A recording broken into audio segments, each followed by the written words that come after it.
Our next speaker is Professor Libb Thims from Institute of Human Thermodynamics, and he's going to talk about historical attempts to bridge two cultures, natural sciences and social sciences. How are we doing, everybody? Can everybody see my screen share good? Yes, yes, Libb. Okay. This talk was suggested by Ram Podol this month on to give an historical overview of attempts to bridge the natural sciences and the social sciences.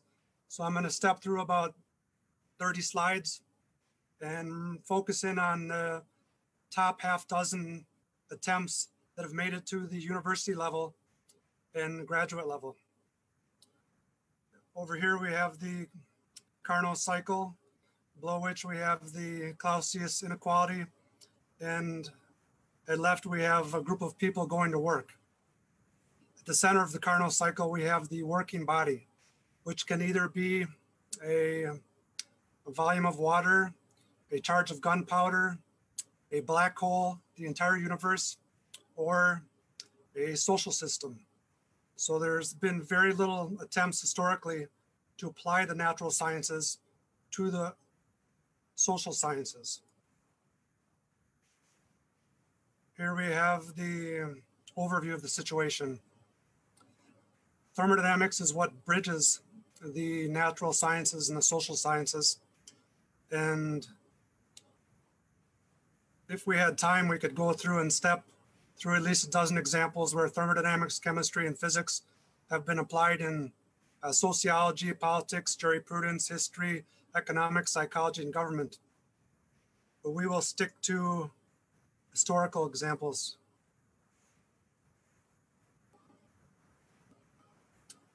So in 1739, David Hume introduced the term science of man from his treatise on human nature, an attempt to introduce the experimental method into the reasoning of moral subjects. In 1809, Goethe introduced his human chemical theory. In 1882, Auguste Comte introduced social physics. In 1835, Adolf Quetelet introduced human physics.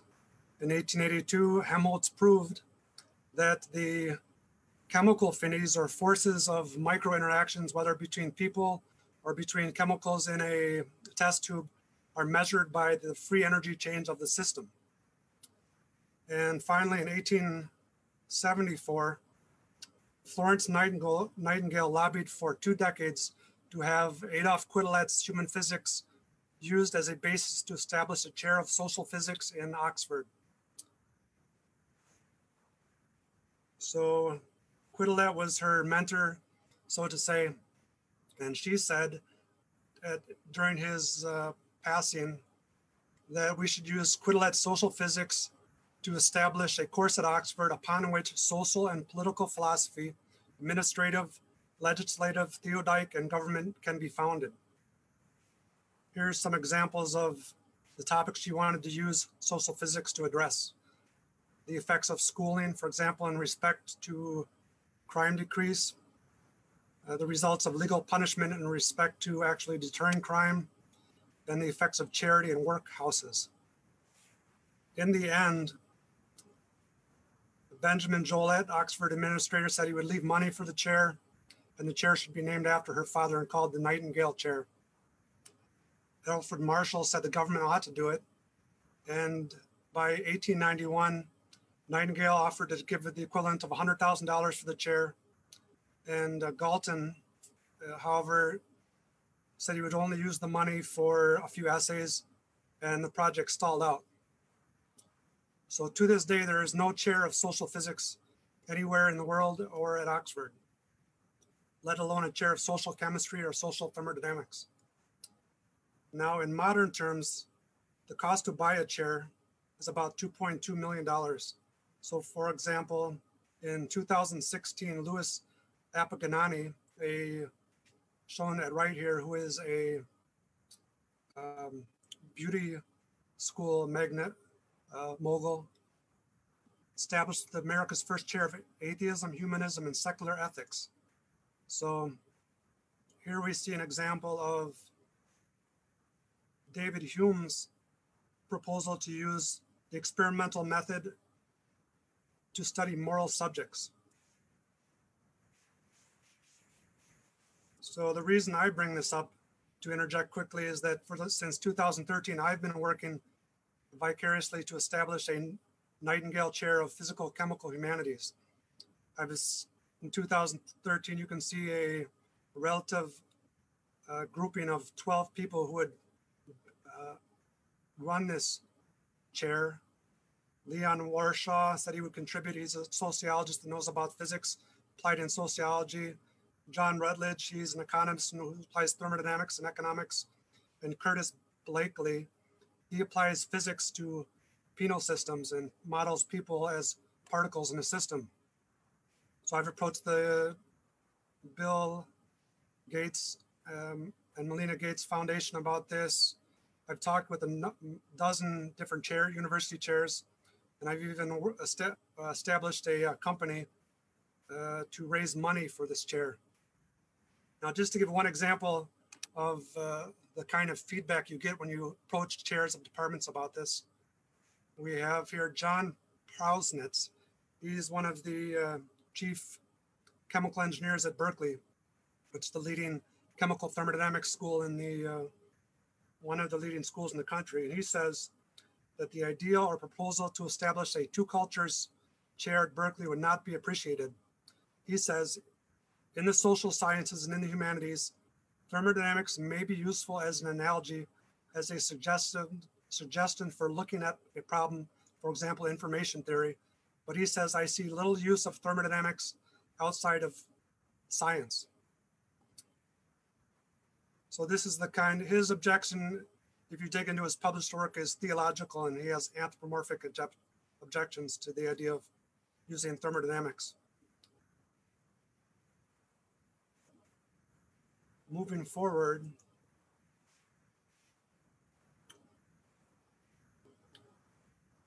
in 1854, August Walrus went on a walk with his son Leon Walrus and said to create a scientific theory of economics, one would use or need to use differential calculus to derive a science of economic forces analogous to the science of astronomical forces.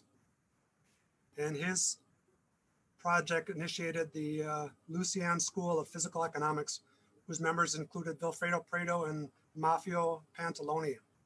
And from this group came the work of Leon Winiarski, who was a friend of Leon Walrus. And for 6 years at the University of Geneva, he taught pure and applied political economics and social mechanics to students using the Clausius inequality for a cyclical process in a reversible sense.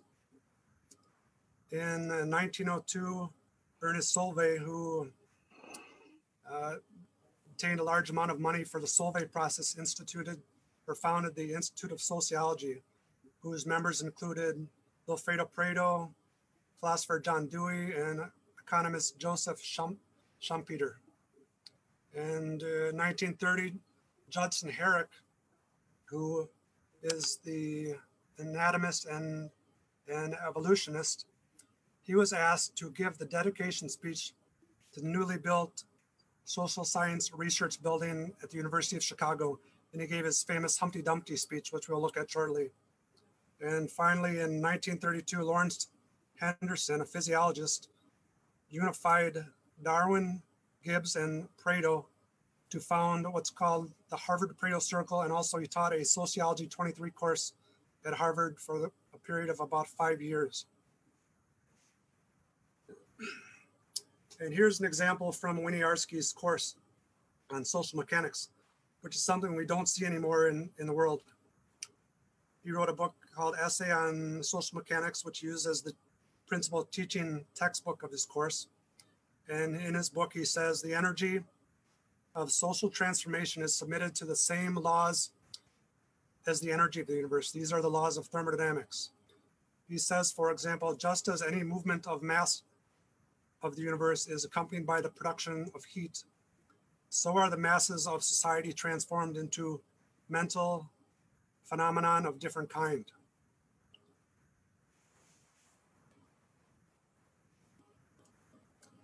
Now here is the University of Chicago's Social Science Research Building, built in 1930.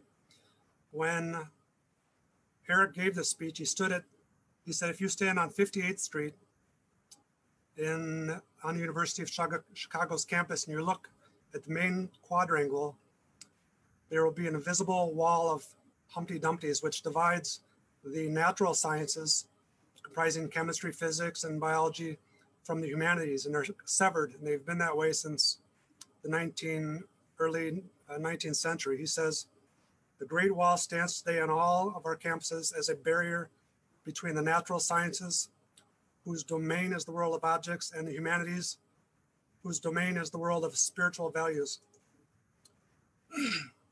This is one topic everyone needs to address when they attempt to bridge the natural and the social sciences, because the word spiritual is not recognized by either chemistry or physics.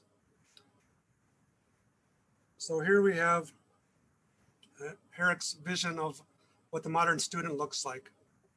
We have the wall of physical materialism shown here. We have the forward march of science from Aristotle, Lucretius, Bruno, Darwin. We have the bricks of the wall of materialism, stars, atoms, and crumbling bricks of telos or teleology. And up in the air, we have meaning, soul, spirit, purpose. In the clouds, we have God, afterlife. And in the trees, we have life and morality. This kind of cloudy concepts. And the young student, he has his passions, but he also wants to follow the right or wrong ways. And Herrick goes on in his speech to says, our modern universities are divided, our houses divided against themselves. And the right here, we have the natural sciences department, comprised of physics and chemistry, which contains the furnace of the department, the laws of heat, describing the operation of the furnace.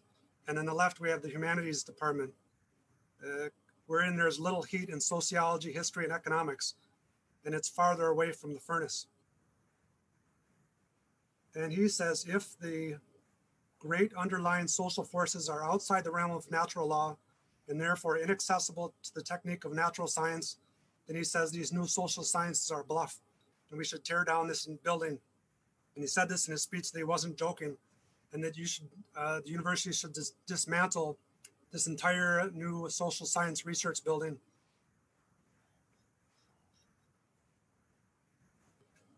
Moving forward, we are at the Harvard Pareto Circle. Now, this is the most robust attempt in the history of humankind to bridge the natural and the social sciences. So here we have Henderson at center. He united the work of Vilfredo Pareto, Willard Gibbs, and Darwin, and unified 25 branches at Harvard. These are all professors who attended these circle meetings in sociology, economics, legal history, business, anthropology, psychology. And Henderson went on to teach a Sociology 23 course at Harvard based on the work of Willard Gibbs for 5 years, and also Edwin Wilson, who is one of the rare students of Willard Gibbs, taught a mathematical economics course at Harvard based on the steam engine and physical chemistry.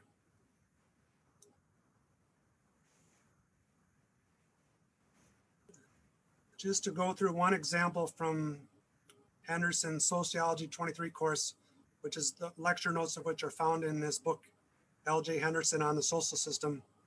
And right here, he has A, B, and C.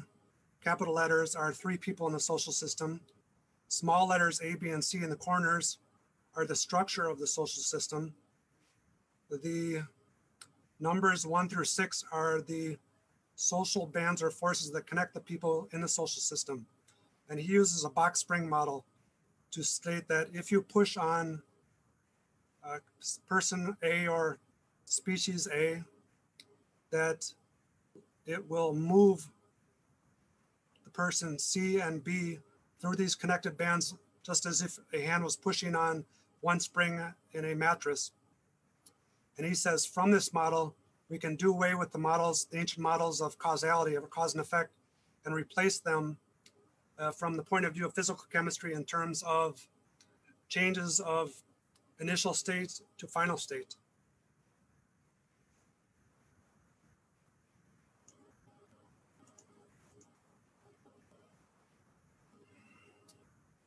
Next, we have in 1939, John Q. Stewart establishes the Princeton Social Physics Project with funding from the Rockefeller Foundation.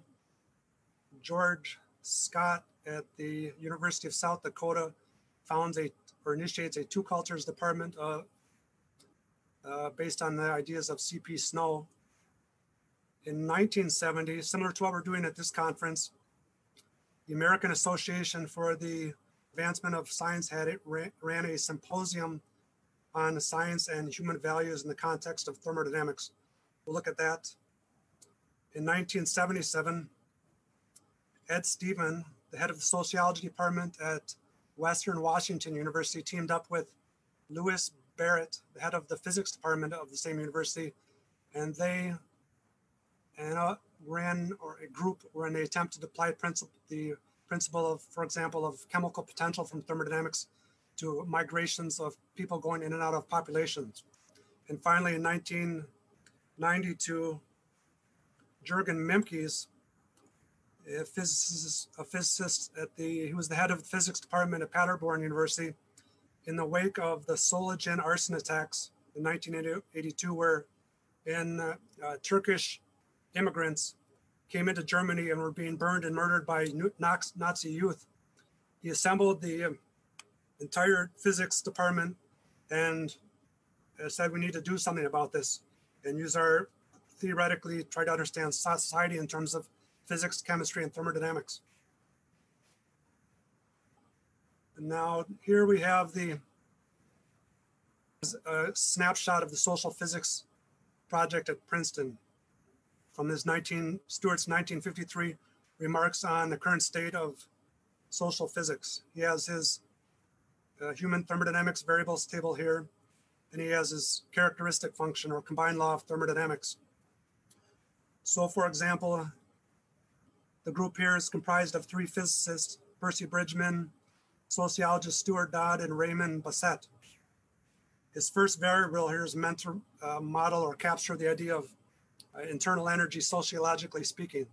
So he has F, the intensive factor, multiplied by an extensive variable. The C, decisions, gives him a function of the internal energy of the system. Now, one thing we have to note here is in respect to funding, when the group here began to model human decision-making and thermodynamically, a Rockefeller Foundation cut their funding because the decisions are supposedly something that's beyond the natural sciences. We'll look at that. Here we have a snippet of the 1977 Symposium on Science and Human Values in the context of thermodynamics, attended by Aaron Kachalski, famous for his work on chemical thermodynamics. He tried to apply Prigozhin's dissipative structure theory, Zabotinsky reaction, Alan Turing's chemical morphogenesis, and his own clay substrate theory to talk about the origin of life. Bruce Lindsay talked about his thermodynamic imperative. He's famous for being one of the few people to state that you can model purpose in terms of thermodynamic potentials. And Csikszentmihalyi was at the conference as well, and he's famous for using Freudian psychothermodynamics to model flow states and creative stages of famous people.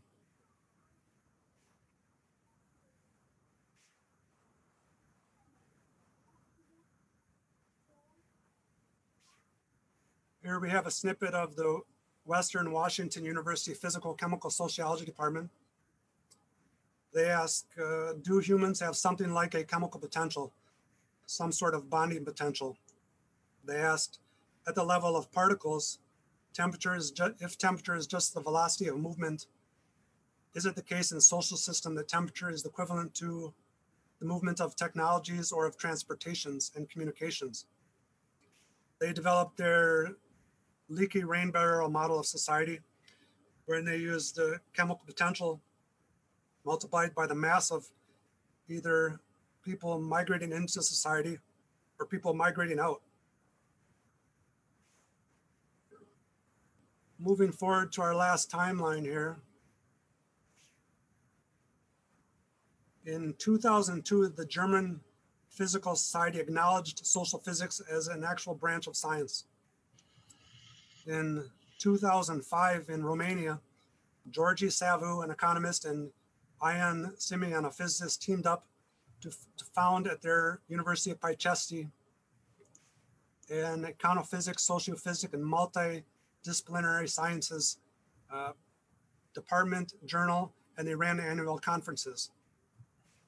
Here's myself since 2005. I started the Journal of Human Thermodynamics, ran for 10 years. I've been lecturing at universities to engineering classes since 2010, and I've been working on attempting to found a two cultures department since 2013.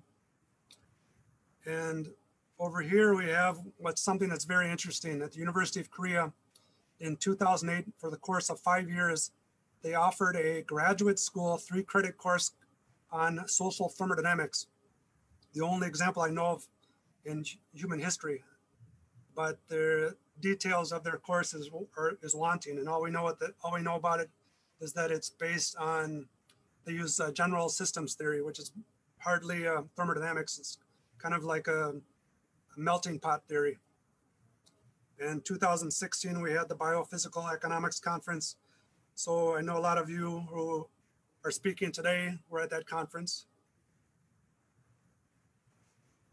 Now here's a snippet of the University of Pacești School of Socio-Econophysics. And here I visited their group in 2013 to study their operation of their system.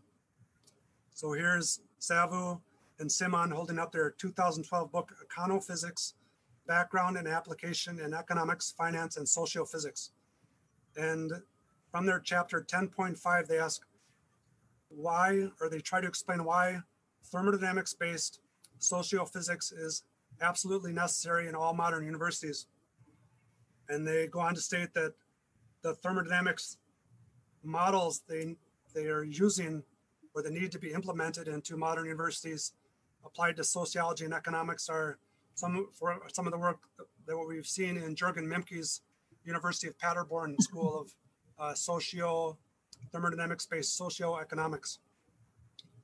Now, one thing that's interesting about this group compared to America is that Romania 20 years earlier had just broken off or been freed from socialism and communism. So they're freer in their departments to look for the best ways to formulate or introduce sociophysics in the modern universities. So in America, we're not that free. There's certain what's called interdepartment doctrinarianism that kind of impedes us from introducing sociophysics into the modern universities. You have 5 more minutes. Okay, I'll summarize here. One thing that it hinders attempts to bridge the social sciences and the natural sciences is what's called the invisible elephant in the room problem. And this can either be religion, anthropomorphic biases, or other things that don't fit between the natural sciences and social sciences. So here we have, just to give quickly, the origin. Thermodynamics was coined in 1854 by William Thomson. And both the words energy and entropy trace back to the Egyptian hieroglyph of a man in action. And in 1876, Maxwell was using the term theta delta as the term for thermodynamics. And one point of confusion or overlap you have with this theta is that the etymology of the words theology and thermodynamics both come from this, the Greek letter theta, which is the Egyptian symbol for the sun. And not only that, but words such as think and thought are somewhere between the mythical ideas about the sun being a god and scientific models of how we understand thinking. So when you teach a class on thermodynamics applied in either engineering or in the humanities, students are gonna have a kind of an invisible elephant objection to this. So here's one example. Theta is also the Greek symbol for 9, the Greek representative in the Greek numeric system for the number 9, which is representative of the 9 gods of the Heliopolis creation myth. And most people will recognize the origin. The first god in this is called Atum, who became Adam in the throughout the world's religions. 50% of Americans believe in Adam and Eve.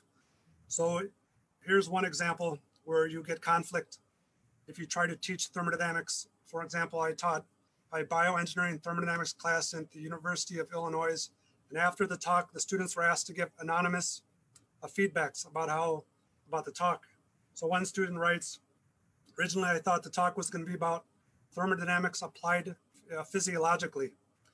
And he or she went on to say, I do not believe that thermodynamics can be applied to morals, love, the soul, or the mind. So we just saw here that we have conflict between the word thinking and thought, which are the roots of the mind, have mythological origins in terms of belief of the sun as a god. Now to quickly conclude, one thing that in all of these 4 different departments we've seen here, Pareto, Henderson's Harvard Pareto Circle, the Princeton Social Physics, the Western Washington University's group, and the University of Pachesti's Socio-Economic Physics, is none of these departments have lasted more than 1 generation. And there's always been resistance to trying to get these groups established as university department. And one of these is what's called doctrinary departmentalism, as John Q. Stewart says here, that sociology has their own doctrines, physics has their own doctrines, and if you try to bridge the two, you're going to get resistance from whatever department you're trying to overlap things into. Now, here we also talk about funding bias. The Princeton Social Physics department was funded by $150,000 per year by the Rockefeller Foundation. And when Warren Weaver was the person in charge of signing the checks for the funding, when he found out that they were trying to model values and decision-making in terms of thermodynamics, he cut funding. So yeah, that's a bias you have to be aware of. And now we're on the last slide. So as we've seen, none of these historical attempts have made it more than 1 generation. So to get this type of teaching project implemented in society, in America, or in the Western world, these programs have to be go through a cybernetic feedback loop, wherein one of the students who learns physics, chemistry, and thermodynamics goes through and learns the social principias like Winiarski's social mechanics, Pareto's essay on social mechanics, or Pareto's sociology, or Mercer-Biggs' New Dimensions sociology, has to come back in the second generation, become the professor, and the university department has to be founded, and the loop has to continue for multiple generations. So this message of chemistry, physics, of thermodynamics, that it applies to the humanities, gets taught to the younger children ages 15 or below. That's about all for my talk. Anybody have any questions? Yeah, thank you very much, Libb. Any questions? Any questions? John Bryan, do you want to ask a question? Okay. If I may. Yes, Shabnam. So thank you, Libb. There's one person I didn't hear you naming, and that's Zip, who was around the same time at Harvard, and he also tried to bring everything together, although he was a linguist. I was wondering if you see a role for his work, because later on, Herb Simon and others at Carnegie actually discounted his ideas as being too primitive. And the other thing is, from what I remember reading Pareto, is that his idea was, in economics, we have been paying too much attention to values, especially at the social level. We have to leave that to law. and just do our work of exacting everything in terms of efficiency, and then leave the efficient outcome that we derive to others, such as our colleagues in law, to decide how to morally allocate them and move forward with them. So if you can reflect on these two, I would really appreciate that. Sure. Well, you're talking about ZIP and the principle of least action. Yeah. Like I said, I was looking at more for, there's probably 100 examples that I could, if the talk was longer, I could have gone through all examples like that. These are ones where I've known where the project actually made it to the level where students were being taught.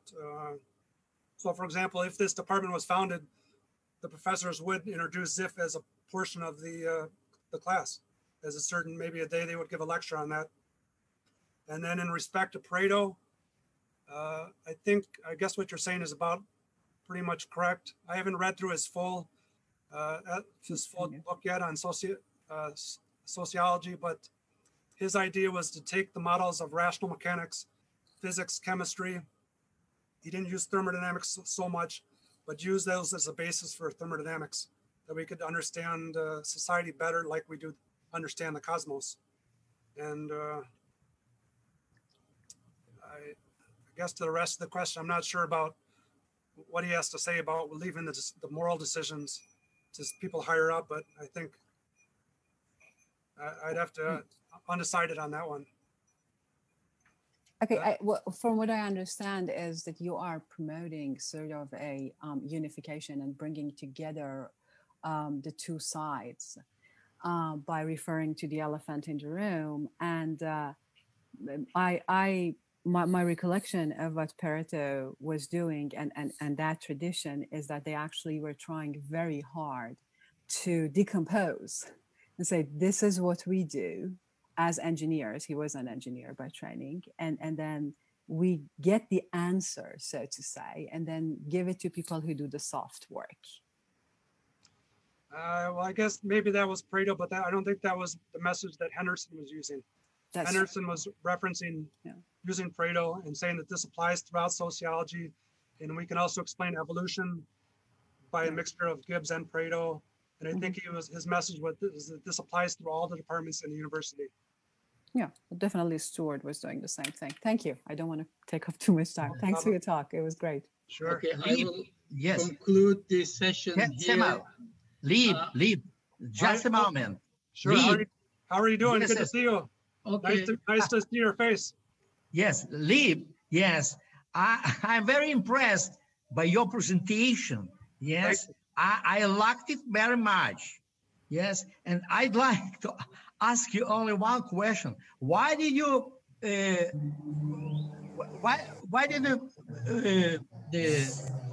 finish to publishing the journal of human thermodynamics? Okay. The question. Journal was wonderful. Sure. I can give you the problem. The problem with that is I worked on the journal for 10 years, and it was growing to the point where I was one person running the journal. I had to edit the articles, format the articles, and then I had to send the articles out to we did a group public peer review process, and